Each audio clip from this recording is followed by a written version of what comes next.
Good morning, and welcome back to this week's episode of Coaches and Coffee. Wizard, Professor, morning. Morning. Good morning, Hall of Famer. Yes, sir. Oh, seriously, here we go again. We couldn't even get a week through. Oh, now we gotta Our start singing. freaking Bob Seger music doesn't always work. Yeah, It's nice to have the Wizard. Hey, I don't know. I mean, that was just on the podcast software, so we're using it. It doesn't say Bob Seger, but if it's his, I know it's not really Bob Seger, but we'll give him credit anyways. So any good news? Anything this morning before we go to the monologue? Finally getting some decent rain. Save these burning lawns. Yeah.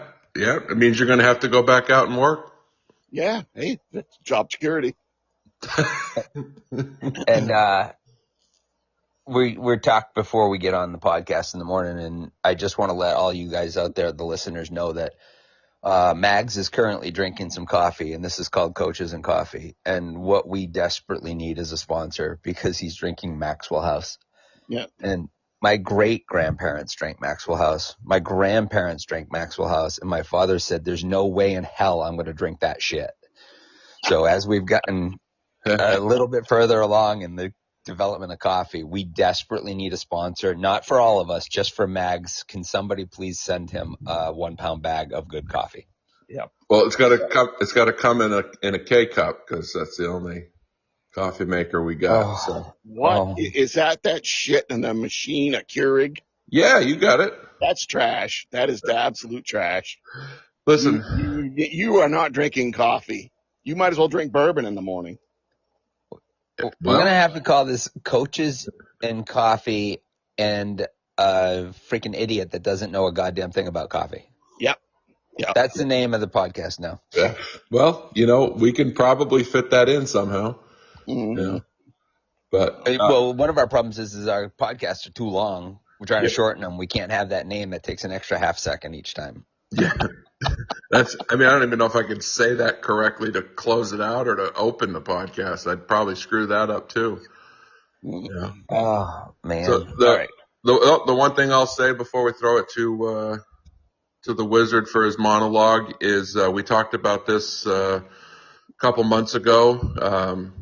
Cookie, one of our coaching comrades over the years, just saw that he finished his 6 weeks of chemo treatment.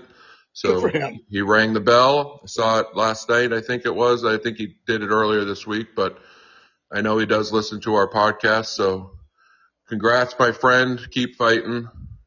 Should have opened with Bob Dylan, Ring Them Bells.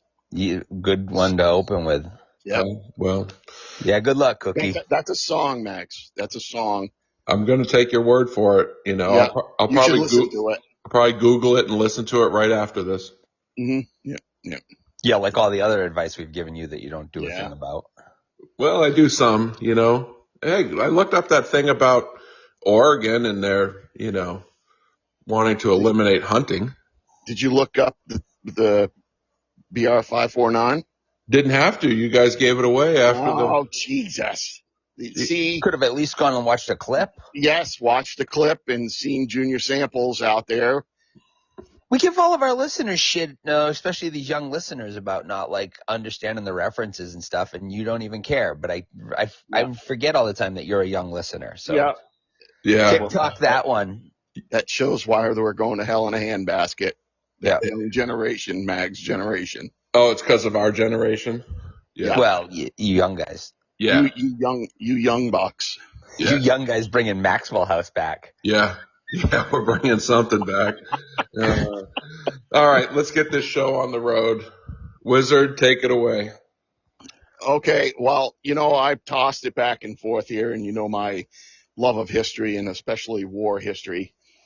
So I'm just going to say in the year 1945, there was 2 bombs that were dropped, 2 days ago, and the last one was dropped tomorrow, Hiroshima and Nagasaki. And the thing that I'll say about it, we can sit and discuss the morality of it all. And the thing that I will say is it no doubt saved hundreds of thousands of American lives, if not millions, because a home invasion of Japan would have been horrific and would have led to the total destruction of that country. So I just wanted to throw my 2 cents in on it, and I know I'm going to come in under a minute. That's important. You know, in my response to that, since we don't normally respond to monologues, is that I hope that those 2 bombs that were dropped remind us never to have to use that again. Absolutely. Yeah. And I fear that as we continually work closer and closer to wars all the time everywhere, that might become a problem. And the difference is that the proliferation of that amount of arms is just staggering. And it would take, about 8 seconds to destroy this entire planet, at least for humans and animals. So that's a great monologue, Wizard. I just hope that everybody is smart enough to realize the amount of damage that thing did in one drop. Yep. My monologue, I'm going to save my monologue for a monologue another day because I just did that. But I got a correction that I just can't help but ask, especially the Wizard. A couple weeks ago, he had the Rugrats at the house and they were all running around. And he mentioned the 5-second rule. And no, I think he said 10 second rule. Yeah. And I never grew up with the 10-second rule, and it just made me wonder, like up in the North Country, do you get that extra 5 seconds before the food goes bad? Yes, because it's a little colder up here. So things keep a little longer after they hit the floor. After you said that, it took me like a couple of days. I'm going, 10 seconds? So, Mags, when you grew up, was it 5 second or 10 second? Oh, I thought, honestly, I remember 3 seconds. Oh, so in Littleton, I guess, where the I didn't grow up in Littleton, toxicity. But I didn't grow up in Littleton. Oh, that's right. You grew up down this way. Yeah. So you should have a 3-second rule, my friend. Yeah. Well, what we do is that I have a chocolate lab, and the 3-second rule goes out the window because he's on it in less than a second. Which leads me into your monologue. Go ahead. Yeah. So my wife and I, we believe in rescuing dogs, or both of our dogs are rescues. And last Sunday, our oldest, she was 14, Daisy. We had to make the tough decision of putting her down. She was a sick pup. And all I'll say is, like, if you are thinking about getting a dog, I know one of us on this podcast recently just got a new puppy. Rescue, have never been disappointed. I know we've only rescued 2, but one's 12 and the other one was just 14. And a rescue dog will probably look at you unlike any other because the alternative for them is usually not good. So they never forget, where who took them in. And for us, a dog is just a small part of our life. But in Daisy's case and in our other dog's case, like, we are their whole life. Obviously dogs don't live as long as humans, which I think is a travesty because I wish they did. But dedicating, tributing, whatever, this morning's episode to our dog Daisy, who was the best rescue dog money could buy, and miss her every day, but it sucked. So thank you. Yeah. I say it all the time because, we've coached so many kids along the way and they all have their dogs, and you get that phone call, from these kids and they're like, oh my God, coach, put the dog down. And I'm like, I'm so sorry. And all I ever say is that it should hurt as much as it does for all the joy that they gave you. So if you've got to go through a little bit of pain for all the joy they gave you, it's worth it every single time. Absolutely. I do it all the time. I have rescue dogs and I can't stand putting them down, but man, is it worth the pain. Should get a turtle, Galapagos turtle. Yeah, or a parrot. Years. Yeah. Yeah. Or a Greenland shark. Greenland sharks live up to almost 500 years. Well, I don't plan on. Yeah, I mean, we're gonna have to pass that down to the kids that I don't have. Generational. Oh, Generational pet. yeah, forever generation, one generation for them. Now, but it means you have to proliferate too. So, Well, that's a little late, my friend. well, you know Well, what happened when that rock fell down, right? You're such a. well, thinking of kids and passing on turtles, Let's go. Yeah, are we gonna do it? yeah, We're gonna tackle some of the hard stuff today. we are. So we spent about 45 seconds this week, coming up with a topic, and our topic for the day is going to be talking about kids and how hard it is for kids today in sports. We can obviously relate specifically to basketball. So, which one of us wants to kick it off? Well, you're the Okay. You're the captain. coach driver, the driver of this. So one of the topics, or one of the subtopics of that is that we came up with was the time commitment that kids have. But I'm going to skip over that for a second, and I think we're going to go to the hardest one first, which is the pressure that kids have today, and multiple factors go into that. I think the three of us would agree that over the years that we coach, we try to make practice harder than games, so that games there is a little less pressure. Although, I think we probably all coach kids that struggle in front of large audiences, people watching, and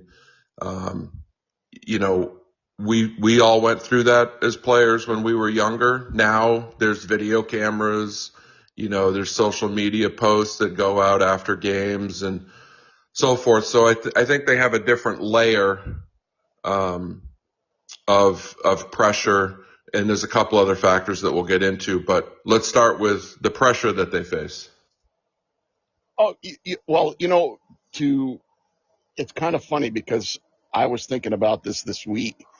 I have, through my job, I have younger kids that work with us, teens, and it's amazing to me the amount of time that they put into Instagram and things of that nature, and they talk about the things of kids that they're competing in sports with, and they talk about all of these things. And yeah, I wish I had been able to videotape that incident or whatever.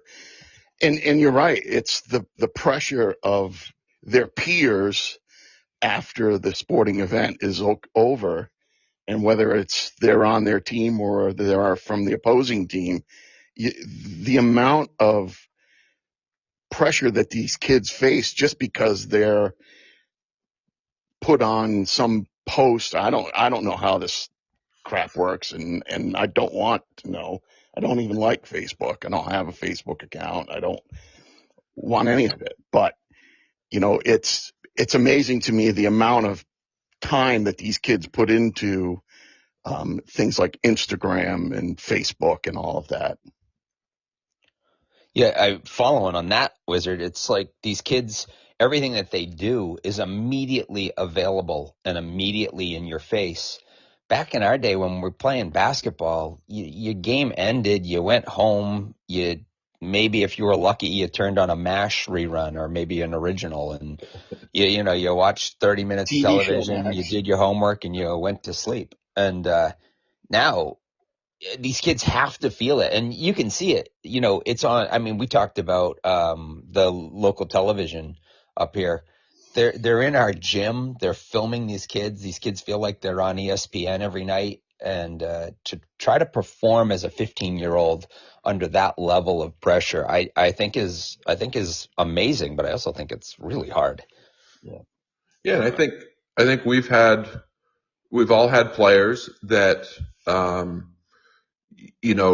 cherish. I don't want to say cherish, probably it's not the right word, but they accept the pressure. They perform at still the highest level. Sometimes the moment, brings out the best in a player.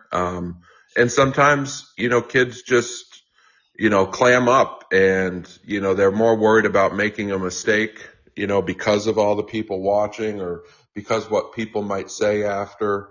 Cause like you said, Professor, it's instantly available. And, that's probably one of the hardest things that we do as coaching is, to try to, we want kids to be uncomfortable when we're coaching them, cause we want to try to replicate a game situation or the pressure in a game. And it is a different thing. And, I always tried to preach to kids, like, just worry about what's happening between the lines.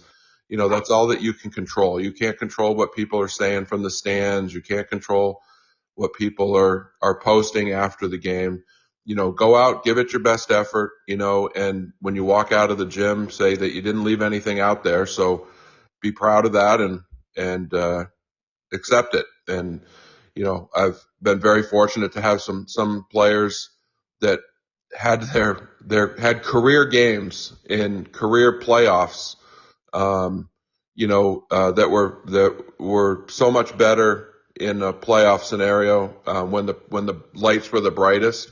And, just the opposite, we've had kids that were great regular season players, but that, win or go home mentality, type thing, sometimes is a lot. And the closer the game is, the harder the pressure is. And, one of the things that, I'll finish before throwing it back to one of you is, kids will remember the last mistake they made, especially in a close game at the end of the game, and trying to tell them, like, that didn't cost us the game. Like, so many other things happen. And a friend of mine once said, like, you win a game by one, which was the winning basket, and everybody wants to answer the last one. Well, you didn't get there without all the other ones. So. Yeah. Yeah. Yeah. No, you think about all of the games that you've coached and all the different players and faces, and you look to see, that one that has the ice cold, um, blood running through their veins with the I don't give a shit attitude. And, you have some players, like you said, you look into their face, into their eyes, and you just get that blank look back. You're in trouble, because when you're relying upon players who are scorers or things of that nature, you get that blank look back. Yeah, that's a problem. I wish you guys have had a couple of players that have just excelled in playoffs. I mean, more than a couple. And I wish they hadn't, mostly because especially one of your kids, Mags, in some early playoff game, or I think it was a playoff. No, it might have just been a regular season game. I think she might have averaged 3 a game, and then she has like 26 against us. And I remember in a playoff game just going absolutely crazy. And I really liked the kid, but at the same time, I wish she hadn't been that good under pressure, because she killed me. Yeah. But thinking of under pressure, it's one of probably I know we're not supposed to say this, but probably my favorite player of all time. We're not supposed to have favorites, right? But my favorite player of all time, it's her birthday today. And she missed a free throw with 9.8 seconds to go in our first trip to Barrie to put us into double overtime against a D4 team that beat the D1 champion earlier in that season. And I said to her at the end of that, I said, she's in tears, she's broken, everything that you can imagine. And I said to her, I don't really care. I'd rather have you taking that shot and missing it than not having you take it at all. And I just wish these kids that do all of this, and we've talked about this before, I wish these kids would understand that whether they make that shot, whether they miss that shot, we still love them. Like, it's okay. Yeah. Like, we're not superheroes either. Mags is, but we're not. And no. It's okay to fail. It's great if you don't, but somebody's going to fail in every single basketball game. And I just wish this pressure wasn't so hard. And I really think that when they look at the three of us as coaches, I've heard it. I know you guys have heard it. We put way too much pressure on these kids. I actually think we're their biggest supporters. Oh, absolutely. No, completely agree. There's, those kids, over the years, there's still nothing better than those kids coming back, 10 years later and coming to practice and helping out and still calling you coach and, still keeping in touch with what's going on, how school's going or like how their family, as they, age and start their own families. Like, yeah, there's definitely nothing better than that. And I think kids after the fact probably, some realize in the moment, but after the fact, they definitely realize that we had the best of intentions for them. And we just wanted what was best for them. And if we're perceived as being too hard as a coach, I hope that we're the hardest person they ever have to deal with in their life so that the rest of their life is easier. Definitely. Yeah. So why the pressure then?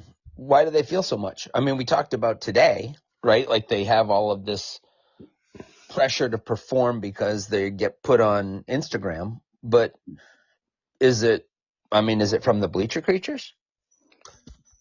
I think a lot of the times that you get some parents who vicariously live through their children and put that pressure on them. And if you're offended by it, shit and fall back in it. I don't care. Maybe you need to take a look in the mirror. I'm not generalizing everybody, but there are those parents out there, especially the helicopter parents that live through their kids and sometimes want more things than their kid actually wants. And they need to listen to their child sometimes. But that's one of the thoughts that I had about it. I say this, to kids that sometimes hang their head, get in a funk or whatever. Like basketball is the most imperfect sport, maybe baseball is the one right there. But, in high school basketball, like if you shoot 40%, on jump shots, like that's considered outstanding. If you shoot 33% from three, like that's top of the line, in high school sports. And so when a kid goes, I don't know, like 3 for 10 or whatever in a game, and they feel like they let the team down or they really struggled themselves. Like, no, it's that old saying of the flaw of averages. Like you're gonna have those games, but then you're also gonna have a game where you shoot 7 out of 10. So I don't know. I think some of it has to do. We joke about this or we've talked about this. It's about clicks, like how many people are liking your TikTok or how many people are liking your Instagram, from some of the media coverage, which I think is outstanding for kids. And this isn't any way saying that, we don't want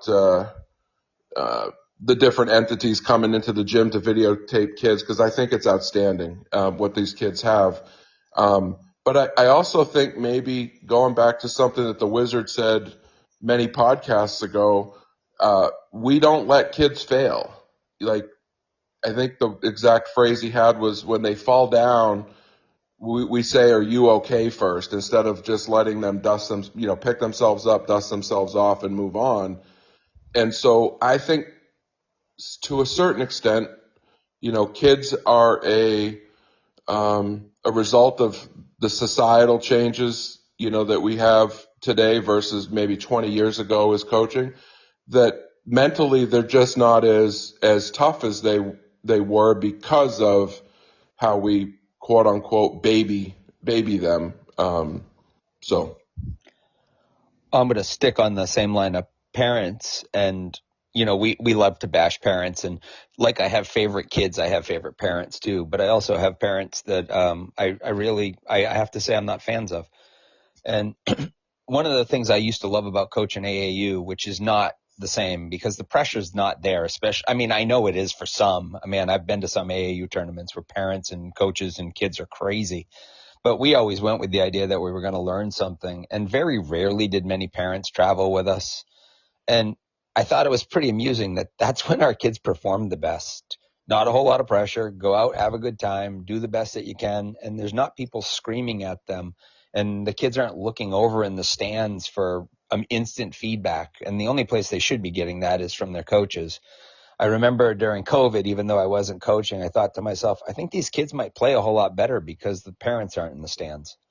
And I'm not blaming every parent. What I'm saying is that your job as a parent when your kid is on the floor is to keep your mouth shut, enjoy what they're doing, and appreciate that your child is either A, on the floor and doing the best they can, or B, on the bench and being a part of the team by helping their team. Yeah. Yeah. You know, and just the last thing I'll say about parents and things of that nature. The one thing that I have always said to probably every team, I know I've said it several times to players, is you have to learn how to accept failure on your own and how you move forward. Because they said there's going to come a day when mom and dad ain't there to dust your ass off and prop you back up. And this is part of learning how to stand up and be a person and be effective in your life and society, because you're going to fail at certain things and you need to turn your face into the wind, grit your teeth, and move forward. I love those analogies, you know. Wow. No, but it's the truth. Like at some point, you know, you're going to lose your crutch, if that's what we want to refer to it as. Like, and I agree that kids have to learn from failure and have to help themselves. But I think the support systems that kids have with their teammates, you know, should help that fear of failure go away, because, you know, when you preach being part of a family, you're going to win together, you're going to lose together. And, you know, I just think that, you know, kids, you know, they don't always get it in the moment. You know, and I think we have all coached kids that really collapse under pressure. You know, we had kid, one of the championship teams, our first championship team, like when she was a junior, like she was scared to death to start the game. She was one of our better players, should have been starting the game, but she needed to start the game on the bench to let, I don't know, the emotion settle down, whatever. And it was like the best thing for her, because it's not who starts the game, it's who finishes the game. So, you know. Well, not for the Wizard. He'd always have an 85-point lead at halftime playing some of these teams, and so his third graders were playing. Well, are you telling me those third graders were the most important? Well, no, I'm talking in competitive games, and I know. Oh, okay. All right. Sorry, I didn't mean to interrupt, but the Wizard didn't have a lot of those competitive games, I know. But if I can say one thing to kids, our younger generation, if they even listen to our podcast, current players today, it's a saying that I always say to our kids, like if you know, you want to hang your head and pout and not hustle back on defense, just understand that the only people you're hurting are your 4 other teammates out there, because the game is going to go on with or without you mentally. So you make a concerted effort to say to your teammates, screw you, I'm pissed off that I missed that shot. You guys figure it out on defense. I'll get back there eventually. So fight through it. Do it for your teammates, your team, your family. Don't do it for us as coaches. Don't do it for your parents in the stands. And the last thing I'll say about parents is, you know, I've found out over the years, you know, some of the parents that are the most vocal or whatever, they didn't even play high school sports. So when the Wizard talks about living vicariously through, I can't even go to the parent and say, well, how did you do during your years at this age? Oh, you didn't even play? Okay, shut your mouth, sit down, cheer them on, be thankful that your kid's out there doing something that you apparently couldn't do. Yep. You got anything more, Wizard? I got one comment. You know, I have a daughter. She played a crazy sport all the way through high school and college, and got to play in 3 national championship semifinals in the college D1 level. And All I ever did was went to her games that I could go, got back in the car when the game got done, never made a comment about how she played or her team. And if she got home and said, "Hey Dad, I want to go out and practice, will you give me a help?" I would say yes. And if she didn't want to go out and practice, I let her take her 30 minutes on TikTok or Instagram or whatever. And the best thing you can ever do is listen to your kid, not tell your kid. Yep. And We face, I know we're going to go into the GOAT debate here, but I just think one of the things that we face as coaches today, and something that we say to the parents, is like, if you're telling your kid one thing in the car on the ride home from a home game, or picking them up from the bus after an away game, or at the dinner table, and they know what we're telling them, you're just making the situation more and more difficult for your kid, because we're the ones they need to listen to. We're the ones that put a game plan in that they know what we need them to execute. You have no idea. So let them do what we're told, what we're telling them. If they fail, then that's on us if the game plan sucked, which I've had plenty of mistakes as a coach over the year. But don't tell them what you think we should be doing as coaches, because that's just going to create a friction that's going to go down a really deep rabbit hole that takes a long time to get out of.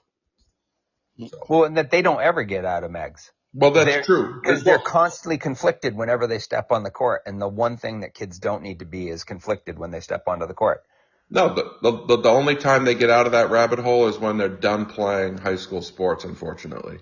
Right. Yeah. Yep. So. And I said it many episodes ago, and the Wizard was right there with me. I hope parents that listen and kids that listen understand that I mean this when I say this, that if we lose a basketball game, it's us. It's us as coaches. We lose the basketball game. If you guys win on a last-second shot, it's you guys that made that shot. It's the kids that succeed. So all you have to do as a kid is go out there and do your very best. And if you do your very best and we win, it's because you guys did your very best. But if you guys go out there and you miss a last-second shot, as Mag said earlier in this podcast, that last-second shot wasn't the only shot that we needed to make. We needed to make another one, and that's us. That's our game plan, not you guys. So go out there and have fun. Wizard said that in one thing. How do we keep these kids entertained and all that stuff? And he said, have fun. When you guys are playing in a game, have fun. It's the play. It's the final it's not a practice anymore. Go out and have fun. I'm sure some of our halftime speeches were a lot of fun, weren't they, boys? Inspiration. Yes. Inspirational. Education. Yeah. Some good moments, and some of the best second halves or changes. Like, I love it. What'd you say to them at halftime? Well, sometimes I can't repeat it. Yep. But sometimes it's nothing. It's just, you guys aren't doing what you're capable of doing. Like, you're making this way more difficult than it needs to be. And then I'll just walk out of the room. And so sometimes I don't even say anything of value per se. It's just they need to recognize that they're not playing to their capability. And quoting the robot from Lost in Space, they're crush, kill, destroy. Right. I thought, you know what? I think I saw your teams have those on their warm-up shirts one year. Yeah, right.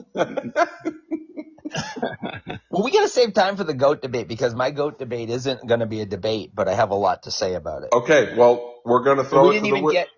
As per usual, we didn't even get through the small list of things we were going to talk about. We talked about kids in pressure and parents and how much they suck, and that's all we got. And again, you've said this before, it's a small minority of parents that make our jobs difficult. Yes. Because I've had some of the best parents, the most supportive. Oh, absolutely. Parents that make sure we have snacks for the bus when we're, going 2 hours away, which was a normal bus trip for the Wizard. Yes. But, always had great parents that always took care of our kids. So don't sit and wonder was I that parent? You know if you were that parent or not. Yeah. Absolutely. Absolutely. I still have parents of my kids that I talk to constantly and see constantly, and they are truly amazing, but a little like the, you're talking about 30, 40% and you're great and stuff like that. It's like 8% or maybe 5% of the parents that suck. And it's the problem is that you talk about them more because they sucked as much as they did. I mean, we can all have great parent stories, but you guys all know my favorite one of, a law enforcement officer requiring me to carry a protection device for a season. When you're that parent, you need to stop parenting. Yeah. Right. Or stop having your kid play a team sport. Right. Or stop parenting. Okay. If you're that crazy about a kid that's barely playing a varsity sport in little tiny New Hampshire, you need to stop parenting. Yeah. Well, it's kind of late. They've already started the parenting thing. I mean, maybe they can, have that procedure so we make sure they can't parent again. But right. So, or maybe their children shouldn't have children. But we're going down a deep dark rabbit hole. That would be the only thing we missed on our kids topic was the time commitment, and we can definitely hit that at another time. But I think we really need to talk about kids. So we do this podcast for fun, and we've talked about some great players, but players, we understand your external pressure that you sometimes feel, but the only pressure you should feel is from us at practice and hopefully making the right decisions as a coach so that you're in your best mindset to succeed. So I guess we can throw it to the Wizard for his GOAT debate. I'm going to keep it short and sweet. I can't help but take the rusher that has the most rushing yards in his career and the record, the NFL record, Emmitt Smith. I thought about it and I was like, I wish Jerome Bettis had Nate Newton to run behind his career and things of that nature and had Troy Aikman throwing to him. But, just between the Super Bowls and the rushing record and what other records, and that son of a bitch can dance. Boy, can he dance. We've all seen that. You must have watched that Dancing with the Stars. No, I didn't watch it. I just know that he was a dancing machine. So I don't watch that crap. But, okay. But anyways, because I you bastard. I pondered Thurman Thomas. To me, the running back needs to be a dual threat, not just some big tank that runs over everybody, because I probably would have gone with Jim Brown or Earl Campbell. Or OJ. Yeah, right. He's still running. Just because I wasn't going to pick him for anything. So, I don't think that the running back, the greatest running back, should be someone that just runs and runs over people. So that's Emmitt Smith is my greatest of all time. Do I get to go next, Max? Yeah, but so just preface for our listeners, we are picking, since the Wizard didn't say it, the greatest running back of all time. Oh yeah, I'm sorry. No, that's okay. I think people knew when you said Emmitt Smith that they were on, but we want to make sure it wasn't the best football player of all time. No, right. No. Wizard said dual threat, like Thurman Thomas was a great dual threat. And I thought long and hard about this because the best dual threat I thought at running back was probably Tom Brady. But oh my God. Well, I mean, he did rush for a lot more touchdowns than you think, and he threw a lot too. So I was thinking that. But the Wizard said dual threat. Said Thurman Thomas, and there was a guy that was his backup at Oklahoma State. His backup at Oklahoma State that the following year rushed for 2,600 yards in the regular season and then added another 180 in the playoffs in a bowl game to finish his college career, his college one season with 2,800 yards rushing and 37 touchdowns. And then later on went on to play for probably one of the worst professional teams of all time, the Detroit Lions. Okay. And Here's what I want to say about Barry Sanders is that if we had swapped Barry Sanders for Emmitt Smith, Barry Sanders would have rushed for 30,000 yards. I love Emmitt, but Emmitt played for a team that was spectacular. Barry played for a terrible football team and still has the 4th greatest season of all time. 10 years he played, every single season was over 1,000 yards. As a matter of fact, he averaged 1,500 yards per season. He averaged 100 yards per game. Those are numbers that are crazy. And he averaged 5 yards per carry. When you average 5 yards per carry, all you have to do is hand the ball off to him every single time, and you go down the field and win the game. But the reason that I want to talk a little bit about Barry Sanders, and we talked about these kids that play, he is everything I would ever want in an athlete. He is my favorite sports person of all time. I love the clips where he comes down, rushes 88 yards in a forward direction, but probably covered 140 yards, get into the end zone, and he hands the ball to the official and then goes over to the sideline. He was taken out of games that he took himself out of that he could have beat other records, but because they were up by 30, he didn't need to. We give Mags a really hard time about being in the Hall of Fame, and this is why I love Mags. Not in the Hall of Fame, my friend. I know, but Mags and Barry Sanders don't care. All they care about is winning and doing the best they can for their team. That's all they care about. And in that same draft that Barry Sanders got drafted in, there was another Sanders, Deion. Barry went 3rd, Deion went 5th. And if there's any athlete that I can't stand, it's Deion Sanders because he's everything that Barry Sanders wasn't. Deion might be the greatest athlete of all time. I'd put him right up there with Bo Jackson. But I don't want to hear Deion Sanders. All I want to do is watch you do your job, flip the ball to the official, and go over and be with your team. And I love the Wizard every time I bring up this name. Watch. Ready? LeBron. Oh, Yeah. If LeBron James could have watched Barry Sanders, I would actually appreciate LeBron James. But back to our greatest douchebag of all time, LeBron James, douchebag. Yep. Deion Sanders, bigger douchebag. Barry Sanders, you are the class of an athlete. My pick. I believe I said this. I know I said this. I said, two of us are going to pick the same person.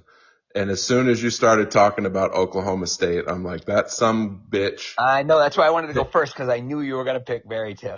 And, Thurman Thomas, thanks for bringing up those memories, Wizard, yeah, I knew you'd love it. Killed the Dolphins in the 90s. But everybody killed the Dolphins in the 90s. Yeah. Valid point. Okay. Valid. And the only team Detroit beat. Oh, come on now. Let's not go down that, that path. And you hit on a lot of the topics or a lot of the stats that I had.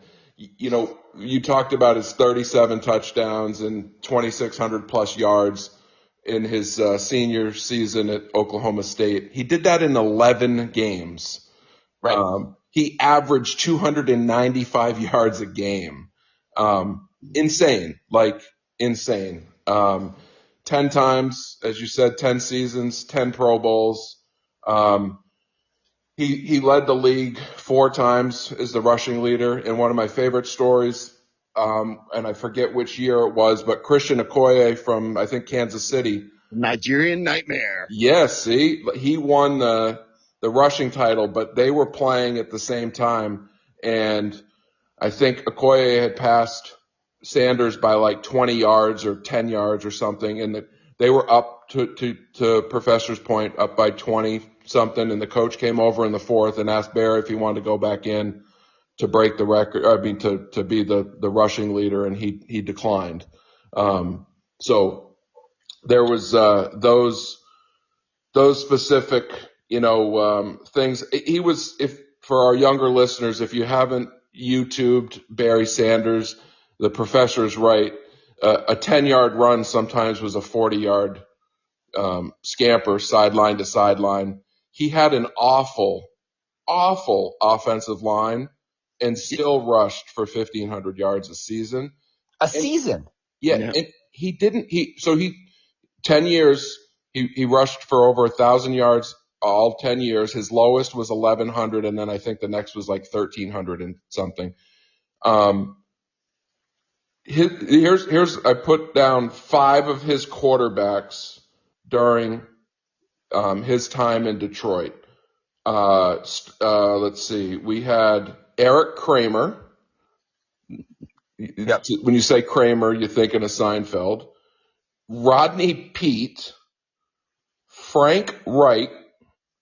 Probably the best Not the architect. What's that? Not the architect. No. Frank Wright is a more famous architect than quarterback. Okay. Well, but he's probably the best one out of that group. Dave Craig. Yep, definitely. And then the one that was the most tenured for him, Scott Mitchell. Oh, God. And all I can didn't the Dolphins have him? We did pick him up, yes, after the fact. But in 10 years, you have a rusher that averages 5 yards a carry, 1,500 yards a season, and they get in playoffs, and every team focused only on stopping Barry Sanders, which is the reason they probably only won one playoff game in his career. But I think it was like 30-something years, between their previous playoff win, when Barry came along. But yeah, he was my pick because he did it the right way. He left under his terms. I was a kid. I was watching in the 90s, but just a phenomenal athlete, and I just wish he had played for a better team because he would be the all-time leading rusher. Yeah. And the reason that I have to pick Barry Sanders too is I think back to my dad, because we didn't go back to super old time here, right? The Wizard mentioned a bunch of the other old names like Jim Brown and Gale Sayers. And my dad always talked about Gale Sayers. He's like, oh my God, Rush, you should see this guy run. He does everything. And then he started watching Barry Sanders with me, and he goes, okay, that's the evolution. And for me, it was like watching Dr. J, and then all of a sudden Michael shows up, and nobody was ever going to tell me that Michael Jordan was better than Dr. J until like his second season. And I went, wow. So when my dad says wow to Barry Sanders and then decides that Gale Sayers and Jim Brown are no longer the best ones in the league, I go, okay. So shout out to my dad too. Yeah. I think it was the second season when Michael dropped 63 against the Celtics in a playoff game. That might have been it. That might have been when I went, all right. Sorry, he's legit. We're gonna say that he's okay. Yeah. Sorry, Wizard. We go adamantly against you on this one, but I understand. Emmett does deserve a little love. Yeah. He's only got 7,000 more yards than Barry. That's not true. He's only got 3,000 and change. And 3? Is it only 3? Yeah. If Barry had played 2 more seasons at his average, he would have over 18,300 or whatever Emmett has. So yeah. Well, clearly, Wizard, we're saying you're an idiot. No, we're not. You wouldn't be the first person to say that. So that would go along with a lot of your parent friends. Yes. Yeah. I think a lot of people that listen to this podcast say we're all idiots. So yeah, we are. But it's bad when the 2 idiots are calling the other one an idiot. Yeah. Oxymoron. Yeah. 2 oxymorons and a moron. Yep. We're on 49 minutes. I know. That to me, that was fun. I hope our listeners enjoyed. If we do get any, of our younger generation, former players, current players that listen to that, comment on this. Like, see if we related to, sometimes how you're feeling, and that you felt more pressure from outside the gym than in the gym because of external factors or whatever. So, and always looking for topics. We got topics galore, but if there's something out there that our listeners want to hear, you know how to reach us. We're on Podbean, we're on YouTube, we're now on Spotify, we're on Amazon. Like, we're going big time, boys. And if you're on Amazon with us, order Mag some Keurig cups that aren't Maxwell House. Yeah. Preferably banana flavored. Yeah. Yeah, banana flavored. All right, well, we pulled it off again. No, we haven't. You got 4.5 minutes to go with Wizard sign off. Yeah. Well, I know. Right. So, Wizard, please give us our words of wisdom for the week. The only thing I'm going to say is listen to a little bit of Red Sovine. And this is Teddy Bear signing off. Yippee-ki-yay. No comment. I know you're surprised. So I'll leave this for our listeners. We are contemplating another segment of this Coaches and Coffee thing. Wizard, we'll have to bring you up to speed after we sign off today, but might have a new segment coming up in the near future. So keep listening. Thanks for joining us today. Signing off for this week's episode of Coaches and Coffee. Later.